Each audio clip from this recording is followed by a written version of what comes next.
I spent hours preparing for tonight. I got 8 things. I was having dinner with my wife and another couple, and we left. I left to come here.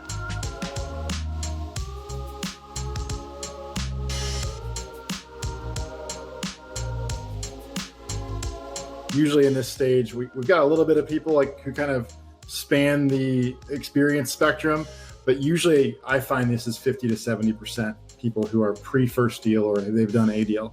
What would you tell the people in those scenarios? Yeah, I spent hours preparing for tonight. I got 8 things, but you better give these people a good offer, Josh, because I left. I was having dinner with my wife and another couple, and it was Cinco de Mayo, and they're about to bring out the margaritas, and we left. I left to come here for this. Gosh. It better be a sick offer. These people are missing out on margaritas all across the nation and Mexican restaurants all across the nation. That better be a good deal. Dude, I forgot about it. I need to go get margaritas after this. You just gave me my next plan for the rest of the night. I was going to be productive too.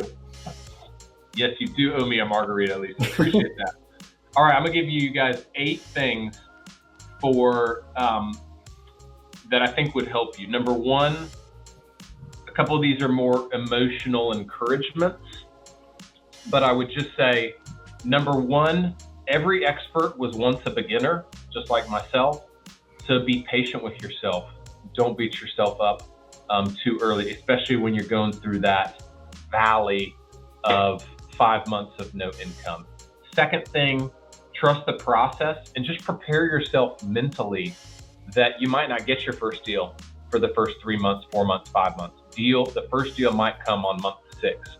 Just prepare yourself for that mentally. I wish someone had told me that back when I got started. And a good book to encourage you in regards to that is one of my mentors, Dan Sullivan, wrote a book called The Gap and the Gain. That's an example of living your life in the gain of, hey man, I know if I just trust the process and put in the effort, eventually it'll pay off. Number 3, take massive imperfect action. I didn't know what I was doing. I worked the best I could to create that geographical breakdown of my market. It wasn't rocket science. I showed it to you. Be the first driver. Learn how to use the app, and then have some friends help you, and that kind of will get you started. Number 4, keep overhead extremely low. I didn't have an office. I had no overhead except my technological commitments, which again, I told you, Podio, CallRail, these things were not expensive. Deal Machine was not expensive. So keep your overhead low, and you can't lose if you do that. Number 5, use Podio as a CRM to track your leads. I spend about $24 a month on Podio, super cheap. Number 5, get CallRail to receive your inbound phone calls and put that phone number on your postcards. Super simple. All you need is one phone number. I don't know the current cost of CallRail, but I budget like $100 a month. That's number 6. Number 7, use Deal Machine to scale your mailers.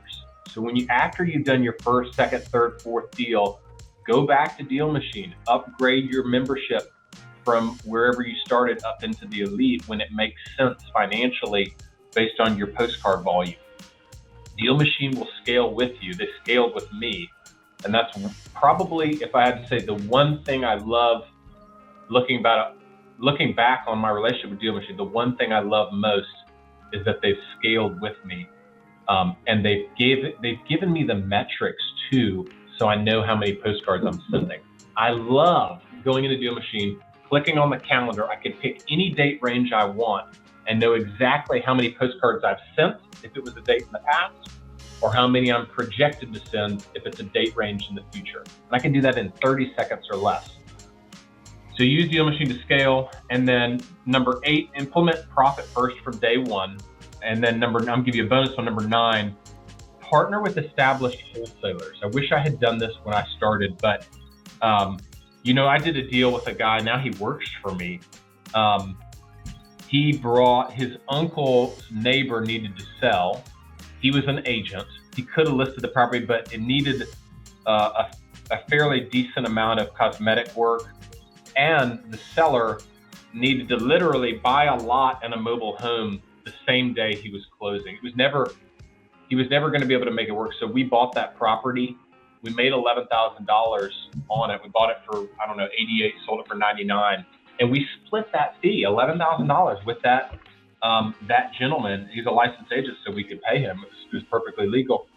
But he got a check for $5,500. It was a game changer for him. So I would say find, like, if you're virtually wholesaling, find out and you're looking at Augusta deals, find the wholesalers like myself that have the cash buyer list with 1,600 people, and they can help you on the dispo side. You get the signed contract, and then they can help you sell that signed contract. If you're in your market and you're driving for dollars, like most of the people in here will be doing, and you don't have a cash buyer list, just partner with someone that has a big cash buyer list and sell your deals through them. I mean, we do JV splits, 50-50 splits. So anyone that wants to do a deal in Augusta that brings us in a distressed property and a signed contract with the seller, we split that 50-50. So it's really a great way to get started is the JV.